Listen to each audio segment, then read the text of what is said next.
All right, so these are classifications of triangles by their angles. And we've actually talked about angle classification before, so hopefully these sound familiar. Also remember A for angles, A for acute, and that'll help you remember. Just like S for sides, S for scalene. That'll help you remember which three classifications are for which angles or sides. Okay. So in the first one, we have an acute triangle. Oh, he's so cute because all three of his angles will measure less than 90 degrees. So he's a triangle with three acute angles. So for instance, we could go ahead and put let's say 55, which is 110, and then therefore there would be 70. So there's three angles, all smaller than 90 degrees, but more than 0. So we'll say between 0 degrees and 90 degrees. All three angles. And if you think about it, I also labeled two angles the same just to review what we were talking about on the other side, but across from two equal angles would be two equal sides. And so this is also isosceles. Just like you have two equal eyes on your face, this one has two equal sides and two equal angles. Okay. All right, next one up is obtuse. He's a triangle with, and now we have to think about it. Can a triangle have more than one obtuse angle? And the answer is no, because obtuse angle is between 90 degrees and 180. But remember, a triangle can only have 180 degrees between all three angles. So even if it had a really couple small obtuse angles, let's say 91 and 91, you'd already be over 180. You'd be at 182 and you still don't have a third angle in there. So it can't happen. You can only have one obtuse angle. Okay, so let's say we give him an obtuse angle of 120 degrees.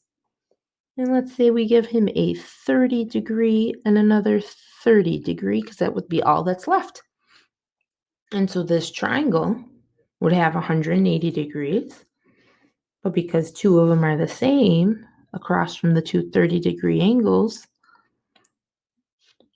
this one would also be isosceles. Doesn't have to be, but I made it that way based on the numbers. Okay? But there's his one obtuse angle.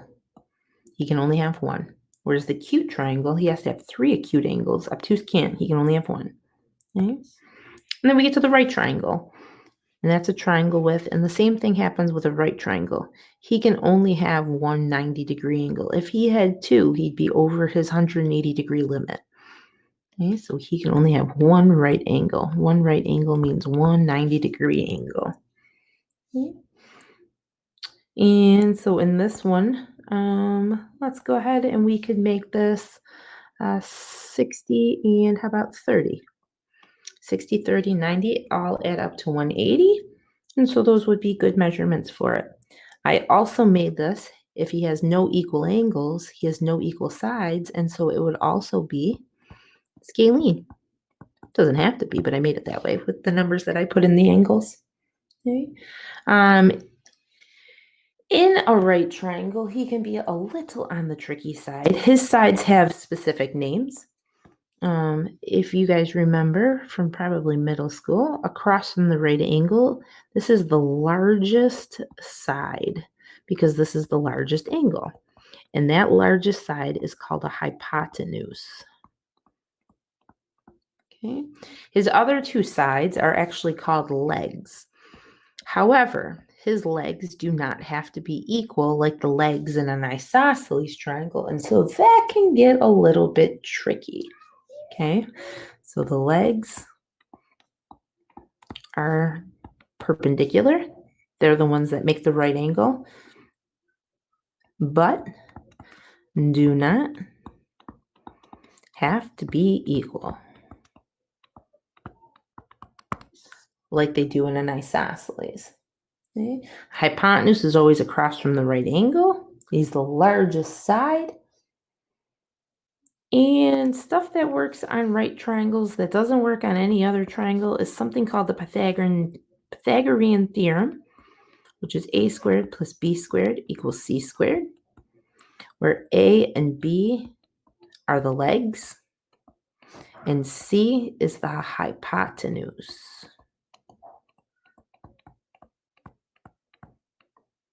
Okay. Another thing that works on right triangles, which we will cover later in the year, is trigonometry, also known as trig. It's called SOHCAHTOA for short, if you've ever heard of that. It's just a way of remembering the trig functions and their ratios, but we won't get to that for a while. Okay. All right, coming on down, we got some examples that we got to be able to do. So first one up says that in triangle ABC, so we're going to go ahead and draw a triangle. Try to draw a big triangle. We don't know what kind, but we're going to label it A, B, C. And they tell us that the measure of angle A, and angle should always go inside your diagram, is x squared plus 12. Angle B is 11x plus 5. And angle C is 13x minus 17. They want us to classify the triangle by its angles and sides. Really what they want us to do is solve for x, plug in, figure out the measurements of the angles, then classify based on its angles and sides. And so anytime you have three angles inside of a triangle, we're going to go ahead and add them together. There's our first angle, plus our second angle, plus our third angle. And anytime you add the three angles of a triangle together, it will always equal 180 degrees. And notice that we had a square term, so that means that we're most likely going to have to factor. So we're going to clean this up and get this equal to 0 because you can't factor unless you're equal to 0. And so we're going to go ahead and combine our x's. 11x and 13x is a total of 24x. And then we have positive 12 plus 5, which is 17, minus 17. And therefore, those just cancel. And then we have equal to 180. Except the square term tells us we have to get equal to 0. So that 180 is going to come on over. And when it comes on over, it's going to get subtracted. And so it's going to be minus 180 on this side, equal to 0. Okay, we'll set up our x box because that looks like a nice, easy trinomial. Our multiply will be negative 180. And our add will be 24. And so we're going to have to probably use our calculator with this big number. But there's a couple of numbers that we could do. 180 and 1, too far apart. 90 and 2, too far apart. 3 and 60 are too far apart. And if you keep scanning, we get 30 and 6. And you're going to see that 30 and 6 can definitely give you a 24 if the 6 is negative. And by making the 6 negative, that multiplies to negative 180. It adds to 24, and this is a nice, easy trinomial. So we can go ahead and break it up into its factors of x plus 30 and x minus 6. We're going to do a t-chart, and each one of these factors is going to give us an answer.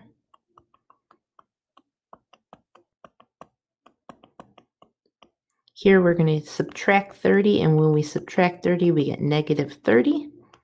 Here we're going to add 6, and when we do, we're going to get x equals positive 6.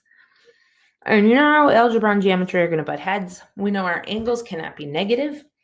And so if we go ahead and we plug in to one of these angles with the negative 30, you're going to see that it rejects. 11 times negative 30 plus 5 is going to give you a huge negative angle. And so that's the reason why we're going to go ahead and reject it. And we're going to go ahead and keep the 6. And when we keep the 6 and we plug it in, 11 times 6 plus 5 is 66 plus 5, which is 71 degrees. Okay. 13 times 6 minus 17. That would give us 61 degrees. And 6 squared plus 12 would give us a grand total of 48 degrees. And now that we have our three angles, we could go ahead and look at their numbers. So 71, 48, and 61, all three angles are acute. And therefore, this triangle, based on its angles, is acute. So it's an acute triangle. Looking at its angles, because I don't have any sides to classify by its sides, but if I think all three numbers are different, all three sides would be different, and no sides would be congruent. And that is the definition of scalene, S-C-A-L-E-N-E. So this is an acute scalene triangle. And there it is. Okay, let's try the next one. In triangle ABC,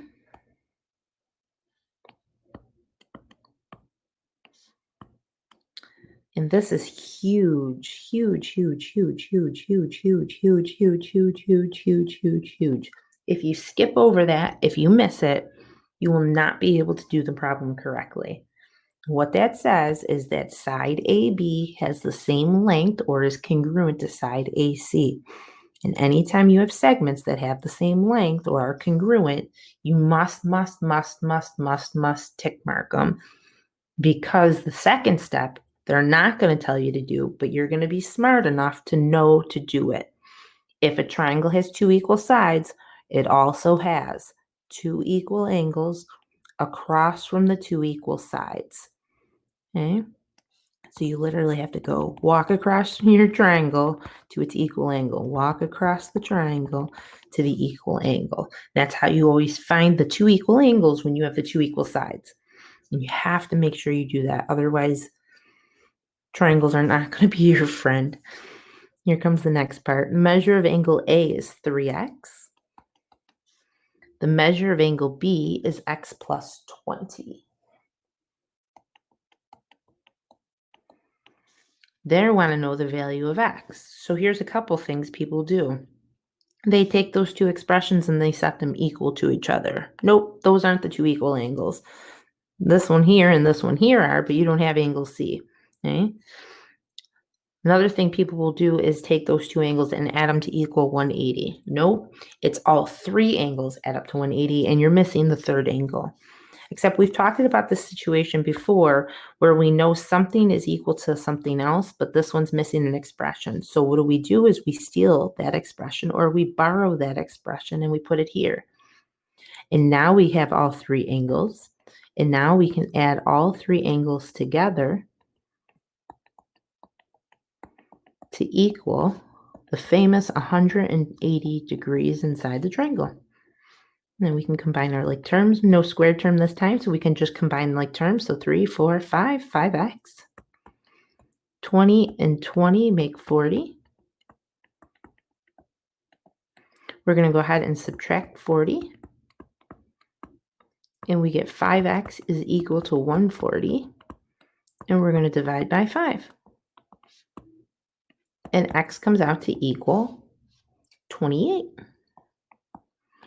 And that is all they wanted to know. However, I could go back and I could plug in just to see what these angles come out to be.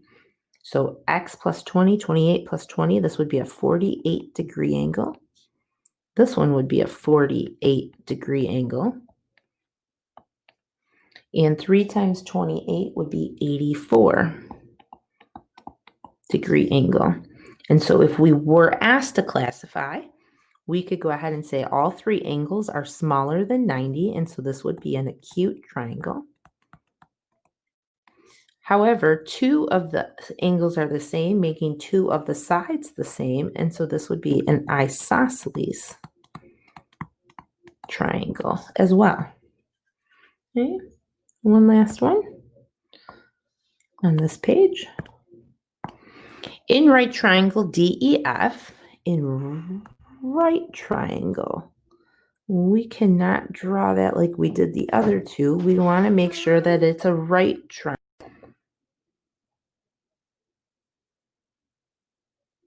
Okay.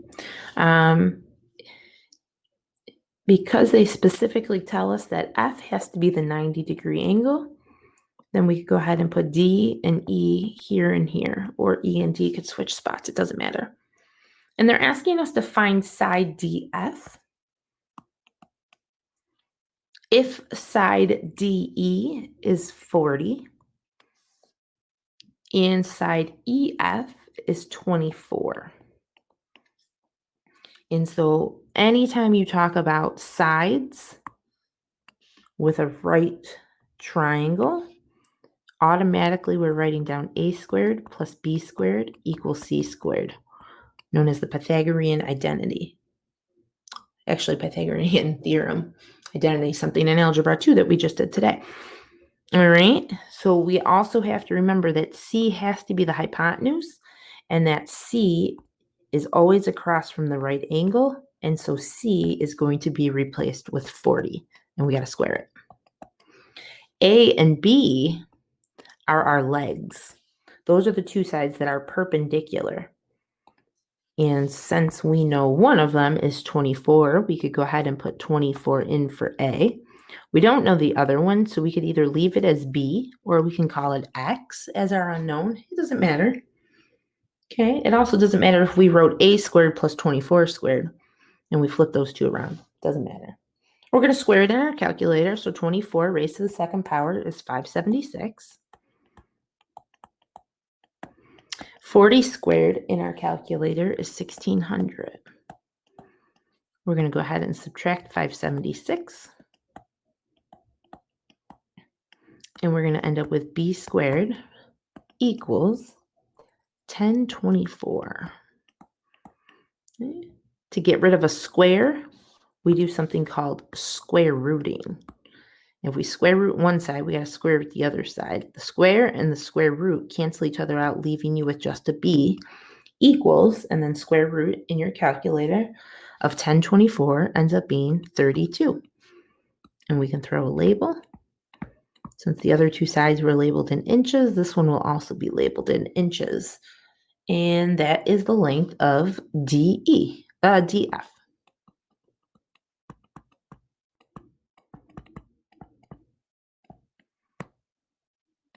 Okay, and there's that. We got a couple more notes on the other page, and I'll see you guys there.